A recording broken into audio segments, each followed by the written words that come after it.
Hello, good morning. I'm discussing founded pillars of green chemistry.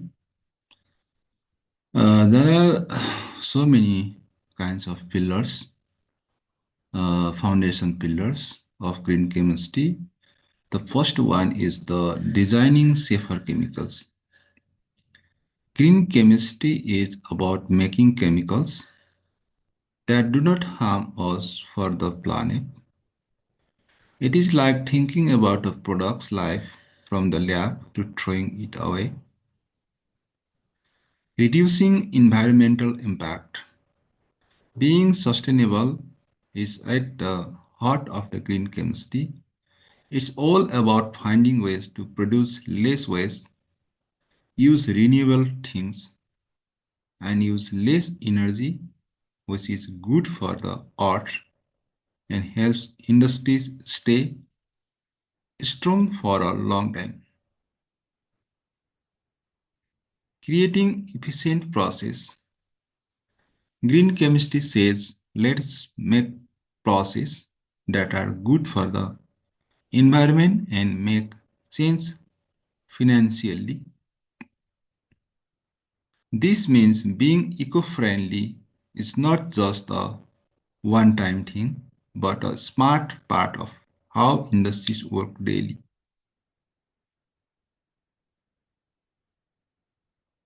Catalyzed reaction. Catalysis is the fundamental pillar of green chemistry, that is the chemical product design and process which eliminates and reduces the uses and hazardous substance generation. Replacement of organic solvents. Trichloromethane, dichloromethane, tetrachloromethane, chloroethene are used as the chlorinated organic solvents, which are commonly used in the organic synthesis, are called industrial toxicant. In green chemistry, generally water is used as solvent. In ionic liquids are also solvent choice in the green chemistry. Water is the main solvent of choice in the non-covalent green synthesis. Starting materials renewable resource. Petroleum source are non-renewable and oxidation of carbon into carbon dioxide causing global warming. Biomass can be used in the alternative way. The carbohydrate of the biomass can be converted enzymatically into lactic acid. Ethanol is starting material for synthesis of large number of the compounds can be obtained from renewable biomass, sugarcane.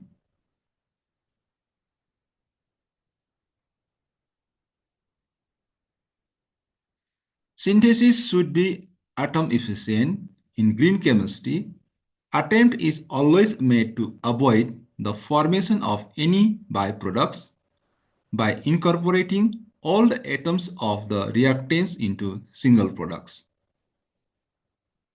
Waste of any reactants can be minimized by maximizing the formation of products. In catalyzed reaction, where the catalyst can be recycled, green chemists are encouraged into adopt addition, rearrangement, or pericyclic reactions to produce single product.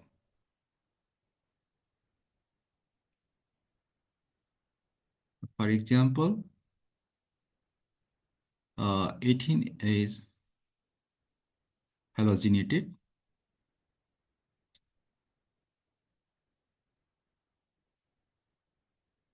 Rearrangement reaction, this addition reaction, this is the pericyclic reaction. Household and bulk chemicals must be biodegradable.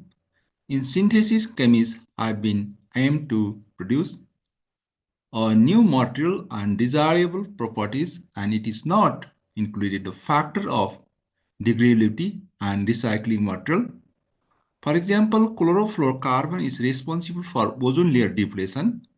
DDT is carcinogenic plastic in damaging the environment. For example, biodegradable materials Methoxychlore is not toxic to man. Methoxychlore. This is the toxic for environment. It is the not toxic.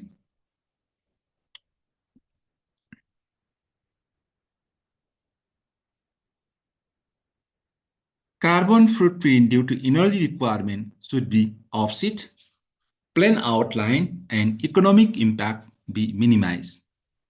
Green chemistry aims to minimize energy demand in chemical industries by increasing efficiency of chemical conversion and decreasing activation energy of the reactions by using recyclable catalysts.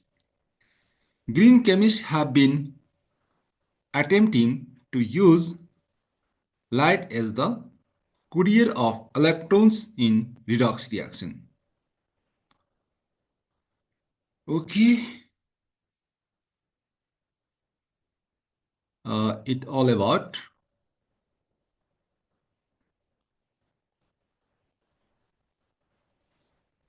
foundation pillars of green chemistry. Thanks for watching and request you all like, comment, share and subscribe. Thank you for your patience. That's now. Bye bye. See you again.